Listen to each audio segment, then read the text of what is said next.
फवाद हुसैन ने चुनाव आयोग पर निशाना साधा है। उन्होंने ट्वीट करके लिखा है कि पाकिस्तान के चुनाव आयोग को अपनी स्थिति पर पुनर्विचार करना चाहिए। 90 दिनों के बाद चुनाव कराने का प्रयास करना संविधान का गंभीर उल्लंघन होगा। 7 महीने की राजनीतिक उथल पुथल को अर्थव्यवस्था बर्दाश्त नहीं कर सकती। राजनीतिक स्थिरता के लिए 90 दिनों के भीतर चुनाव आवश्यक है।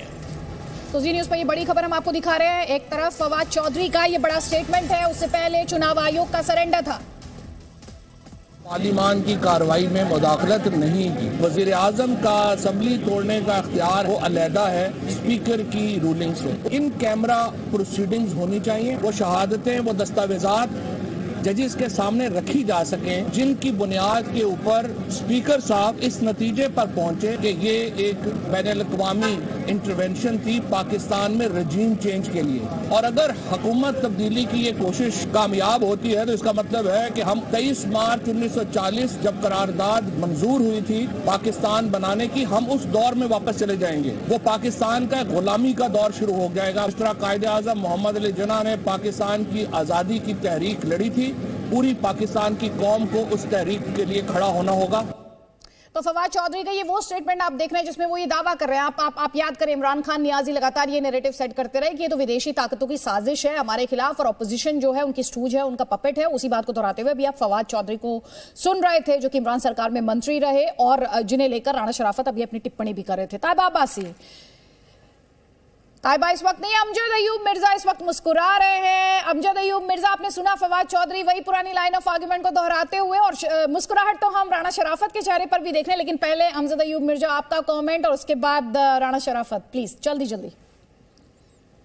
देखिए, ये फवाद चौधरी कह रहा है कि जिस तरह मोहम्मद अली जिन्ना कायदे आज़म साहब ने जंग आजादी लड़ी, वो तो एक दिन जेल में नहीं गए, वो तो एक दिन उन पे लाठी नहीं चली, उन्होंने तो कोई पाकिस्तान की आजादी की तहरीक नहीं चलाई। उन्होंने तो अंग्रेजों के साथ मिलके अखंड भारत की तहरीक आजादी को सैबोटाज किया, पहली बात। दूसरी बात यह है कि सुओ मोटो नोटिस जो लिया है सुप्रीम कोर्ट ने, वो उसने इतवार को लिया है और इसीलिए लिया है ताकि जनता को सड़कों पे आने से रोका जा सके। और जब मैं कहता हूं कि ये प्री प्लान ड्रामा था, तो फवाद चौधरी जब असेंबली में आए तो उन्होंने लिखी हुई पर्ची निकाल के पढ़ी। उसके बाद डिप्टी स्पीकर कासिम सूरी ने भी लिखी हुई पर्ची पढ़ी और नीचे स्पीकर का नाम पढ़ दिया उन्होंने जल्दी में, क्योंकि वो स्पीकर का नाम लिखा हुआ था।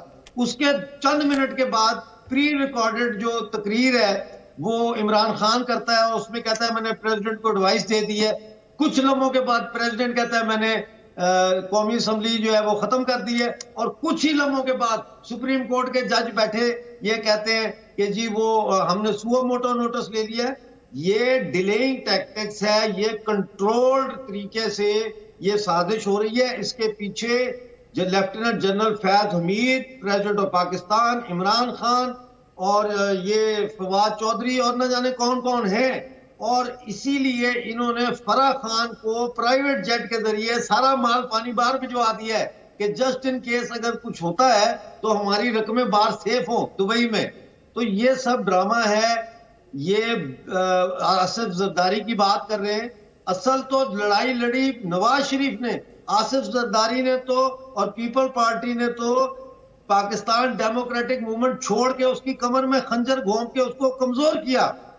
तो ये पता नहीं कैसे हौच पौच बातें हो रही हैं यहाँ पे।